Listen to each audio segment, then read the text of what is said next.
استخارہ ایک بہت اچھا کام ہے۔ وہ کیا ہے؟ استخارے کے معنی ہے خیر طلب کرنا،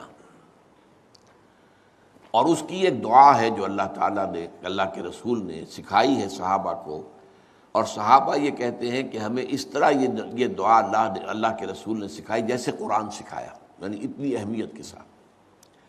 اس کا مسئلہ کیا ہوتا ہے کہ آپ ایک کام کرنے چلے ہیں، ابھی آپ کا دل جو ہے وہ کچھ تذبذب میں ہے کہ یہ کام ٹھیک ہے یا نہیں ہے، اس کا نتیجہ اچھا ہوگا کہ نہیں ہوگا، یہ بیل منڈے چڑھے گی کہ نہیں چڑھے گی۔ تو اس جو آپ کا جو اندر کا جو تذبذب ہے، اس کو ختم کرنے کے لیے دعا کی جاتی ہے کہ اے اللہ، میں تیرے علم سے خیر چاہتا ہوں، اللہم انی استخیرک بعلمک واستقدرک بقدرتک، اور جو تیری قدرت ہے اسی سے میں چاہتا ہوں کہ مجھے بھی قدرت کچھ حاصل ہو جائے فیصلہ کرنے کی۔ تو اس کے بعد فرماتے ہیں فإنک تعلم ولا اعلم، تو جانتا ہے میں نہیں جانتا، وتقدر ولا اقدر، اور تجھے قدرت حاصل ہے مجھے نہیں حاصل ہے۔ اب آیا اصل،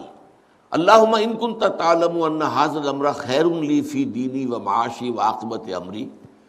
اے اللہ اگر تیرے علم میں یہ ہے کہ یہ کام میں اپنی بیٹی کا رشتہ فلاں سے کرنے چلا ہوں، اگر تیرے علم میں یہ ہے کہ یہ بہتر ہے میری آخرت اور دنیا کے اعتبار سے اور نتائج کے اعتبار سے، فقدرہ لی، تو پھر اس کو طے کر دے میرے لیے، ویسرہ لی، میرے لیے آسان کر دے، ثم ارضنی بہ، اور پھر مجھے اس پر راضی بھی کر دے۔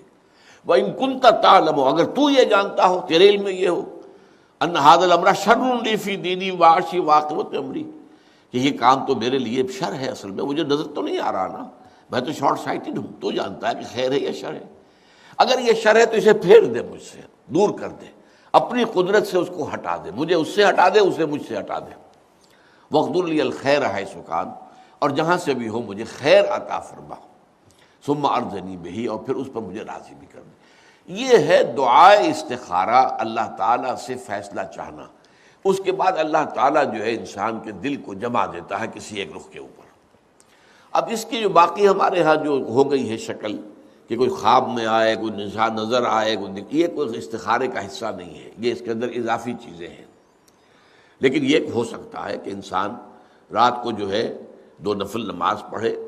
اور اس کے بعد یہ دعا استخارہ کر کے سو جائے، ہو سکتا ہے کوئی خواب کے اندر اسے کوئی اشارہ مل جائے، امکان ہے اس کا، لیکن یہ ہے کہ یہ کوئی ضروری نہیں ہے۔ یہ صرف یہ ہے کہ دل کا کسی پہلو پر پھر جم جانا، ٹھک جانا، یہ اس بات کی علامت ہوگی کہ میں نے اللہ سے بات کہی تھی، اللہ نے میرے دل کو اس پر جما دیا ہے، تو یقیناً اس میں